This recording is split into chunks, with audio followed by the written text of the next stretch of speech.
அனைவருக்கும் வணக்கம். கொஞ்சம் லேட் ஆயிடுச்சு, அதுக்காக நீ பொருத்தமா கேட்டுக்கிறேன்.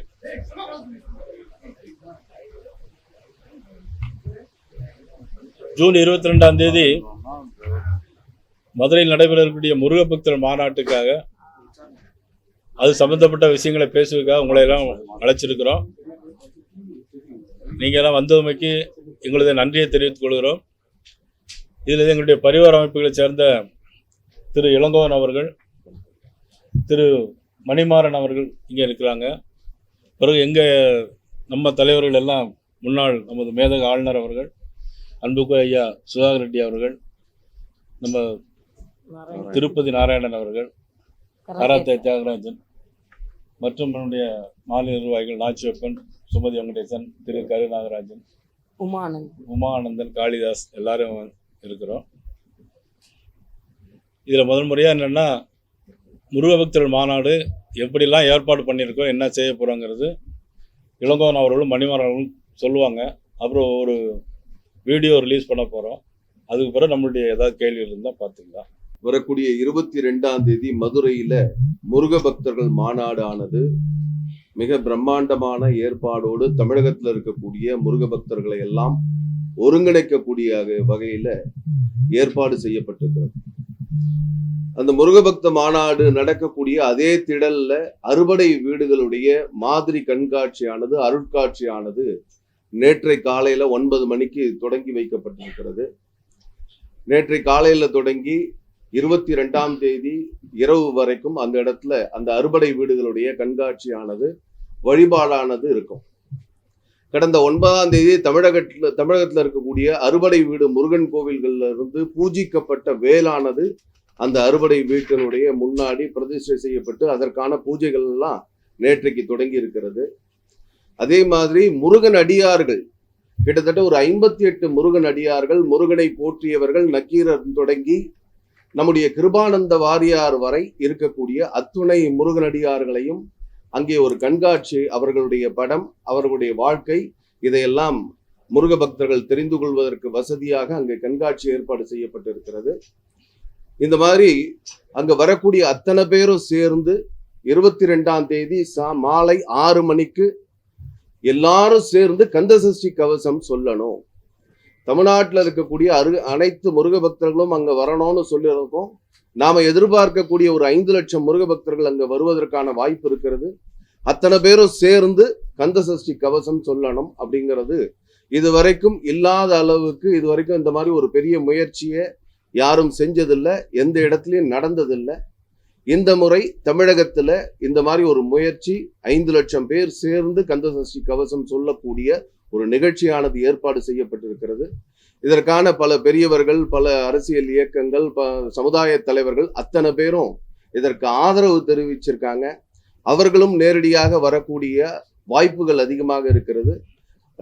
நம்முடைய முருகபக்தர் மாநாடு நிச்சயமாக வெற்றிகரமாக, நல்லபடியாக மக்கள் ஆதரவோடு, முருகபக்தர்களுடைய ஆதரவோடு நல்லபடியா நடக்குங்கிற எதிர்பார்ப்பு இருக்கிறது. தமிழகத்தில் துவங்கப்பட்ட போது ஸ்ரீ முருகப்பெருமான் திருவருளால் இந்த அமைப்பிற்கு தலைமை பொறுப்பேற்று 10 ஆண்டுகளுக்கு மேலாக திறம்பட நடத்தியவர் சுவாமி கிருபானந்த வாரியார். எங்களது அமைப்பிலே இருப்பவர்களுக்கு இயற்கையாகவே தீவிர முருகபக்தி உண்டு. எனவே மதுரையில் நடைபெறும் முருகபக்தர் மாநாடு சிறப்பாக நடைபெற வேண்டும் என்பதற்காக கடமை உணர்வோடு களப்பணியாற்றிக் கொண்டிருக்கிறோம். மாநாட்டுக்காண்டி 21ஆம் தேதி இங்கிருந்து ஸ்பெஷல் ட்ரெயின் ஒன்று ஏற்பாடு பண்ணியிருக்காங்க.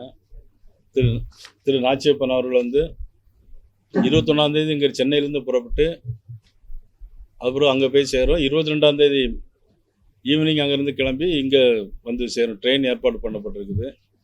தமிழ்நாடு முழுவதும் இருந்து எல்லா இடங்களிலும் வாகனங்கள் நிறைய ஏற்பாடு பண்ணப்பட்டு மாநாட்டுக்காக சிறப்பான ஏற்பாடுலாம் செய்யப்பட்டிருக்குது. இது போல மலேசியா, சிங்கப்பூர், கொழும்பு ஆகிய பகுதியிலிருந்து எல்லாரும் வர இருக்கிறாங்க. ஆக மாநாடு சிறப்படைய வேண்டும். முருகனுடைய ஆசையோடு நடைபெறும் மாநாடு. இதில் ஊடகங்கள் உங்களுடைய ஒத்துழைப்பு எங்களுக்கு வேண்டும் என்று இந்த நேரத்தில் நான் கேட்டுக்கொள்கிறேன். நாங்கள் வலிமையோடு இருக்கிறோம்னு தெரிஞ்சுக்கிட்டு தான் ஏற்கனவே என்னென்னா திமுக இப்போ இந்த கூட்டணி மோசம், இந்த கூட்டணி சரியில்லை, இது துரோக கூட்டணி, இது வலிமையாக இருக்குதா இல்லையாங்கிறது நாங்கள் வலிமையாக இருக்கிறதுனால தானே அவங்க வந்து எங்களை பேசிக்கிட்டே இருக்கிறாங்க. ஊடகங்களே நீங்கள் என்ன கேட்குறீங்கன்னா, ஊடகங்கள் எல்லாம் நீங்கள் என்ன பண்ணுறீங்க, எங்களை பார்த்தா கேட்டுகிட்டே இருக்கிறீங்க. கூட்டணி எப்படி, எத்தனை சீட்டு, இதெல்லாம் நீங்கள் எங்களை பார்த்து தான் கேட்குறீங்க. ஆனால் எந்த ஊடகமாவது நீங்கள் வந்து முதலமைச்சர்கிட்டையோ அல்லது துணை முதலமைச்சர்கிட்டையோ அல்லது விடுதலை சிறுத்தைகளுடைய தலைவர்கள்ட்டையோ அந்த கூட்டணியுடைய காங்கிரஸ் கட்சி தலைவர்கள்ட்டையோ போய் யாராவது இது வரைக்கும் நீங்கள் விடுதலை சிறுத்தைகளுக்கு எத்தனை கூட்டணி கொடுக்க போகிறீங்க, காங்கிரஸ் கட்சிக்கு எத்தனை கூட்டணி கொடுக்க போகிறீங்க, எத்தனை சீட்டு கொடுக்க போகிறீங்க உங்கள் கூட்டணிக்கு, யாராவது கேட்டிருக்கீங்களா? ஆனால் நீங்களே ஒப்புக்கொள்ளுறீங்க அப்படின்னா நாங்கள் தான் வலிமையான கூட்டணி, நாங்கள் ஆட்சிக்கு வருவோம்னு உங்களுக்குலாம் தெரிஞ்சிருக்கு. அதனால தான் எங்கள்கிட்டயே நீங்கள் கேட்டுகிட்டே இருக்கிறீங்க. நான் சொல்ல சரியாக இருக்குன்னு நினைக்கிறேன்.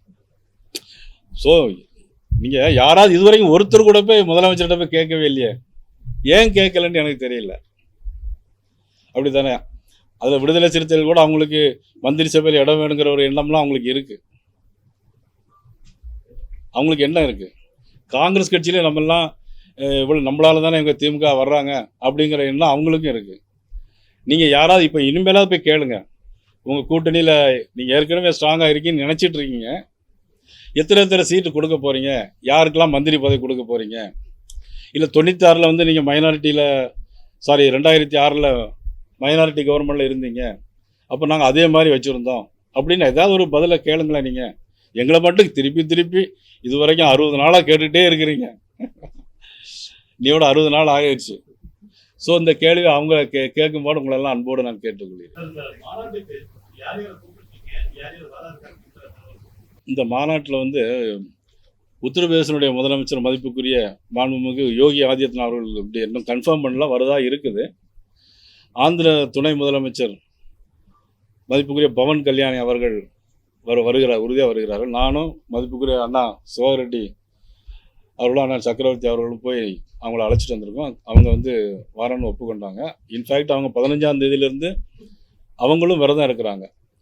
நாங்கள் எல்லாருமே அதை விரதம் இருந்து அதை ஒரு பெரிய அளவில் பண்ணணும். இதில் வந்து இது அரசியல் கட்சி மாநாடு கிடையாது. அந்த அரசியல் கட்சிகள் நிச்சயமாக யார் திமுக நினைக்கிற மாதிரி இது அரசியல் யாரும் பேச மாட்டாங்க. மேடையில் தலைவர்கள் மட்டும் இருப்பாங்களே தவிர நாங்கள் கூட மேடையில் போய் இருப்போமாங்களுக்கு தெரியாது. நாங்களாம் பக்தர்களாக தான் நாங்கள் போகிறோம்.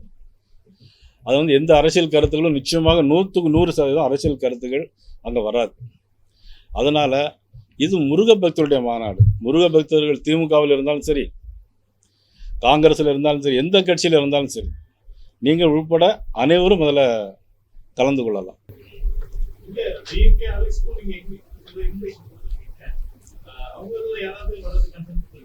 அது இதுவரைக்கும் ஒன்றும் தகவல் இல்லை, வரலாம் இல்லை.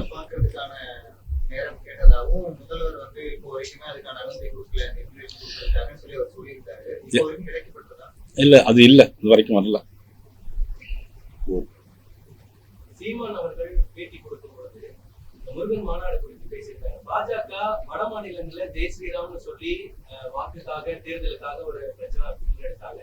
கேரளாவில் ஐயப்பனை வைத்து முன்னெடுத்தாங்க. இப்ப தமிழ்நாட்டுல முருகனை கையில் எடுத்திருக்காங்கன்னு ஒரு குற்றச்சாட்டு வைக்கிறாரு. குன்று இருக்கும் இடமெல்லாம் குமரக்கடவுள் இருப்பார். ஐவகை நிலங்களில் குறிஞ்சி நிலம் ஒன்று உங்களுக்கு தெரியும். குறிஞ்சி நில கடவுள் முருகக் கடவுள், தமிழ் கடவுள் முருகக் கடவுள். எல்லாருமே யார்கிட்ட கேட்டாலும் தமிழ் கடவுள் முருகக் கடவுள். தமிழ் கடவுளுக்கு தமிழ்நாட்டில் தானே பண்ண முடியும் இல்லைங்களா? அதனால தமிழ்நாட்டில் முருகருக்கு ஒரு விழா எடுப்போம். யார் சொல்றாங்க? சீமான் சொல்றாரு பாஜக முருகனை கையில் எடுத்திருக்காங்க, இது எடுபடாது அப்படின்னு சொல்றாரு. அதாவது நாங்கள் இப்போ வந்து 22ஆம் தேதி முருகரை கையில் எடுத்திருக்கிறோம். 2026 தமிழ்நாட்டையே கையில் எடுப்போம்.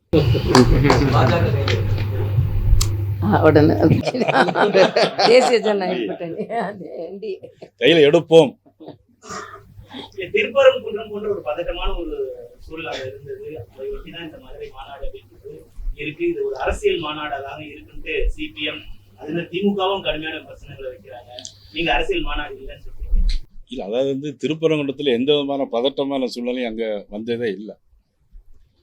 வேணா நீங்கள் அந்த திருப்பரங்குன்றத்தில் நடந்த விஷயத்த சொல்கிறீங்க. அப்போ பதட்டம் இல்லை. ஒரு சாரார் போனாங்க, நானும் முதல்ல போனேன்.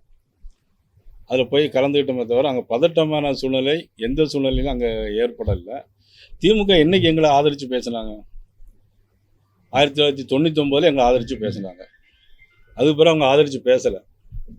99 எங்களை ஆதரித்து பேசினாங்க திமுக. இது வரைக்கும் அவங்க அதுக்கப்புறம் ஆதரித்து ஒன்றும் பேசலை. இனிமேல் பேசுவாங்களா இல்லையான்னு பக்தர்கள் மாநாடு முடிஞ்ச பிறகு தெரியும்.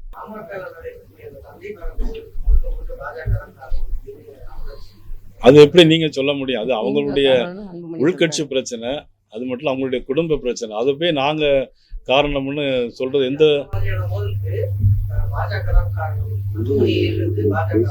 அது பேசிக்கே அது உங்கள் கேள்வியே சரியானதா இல்லை. நன்றி, வணக்கம்.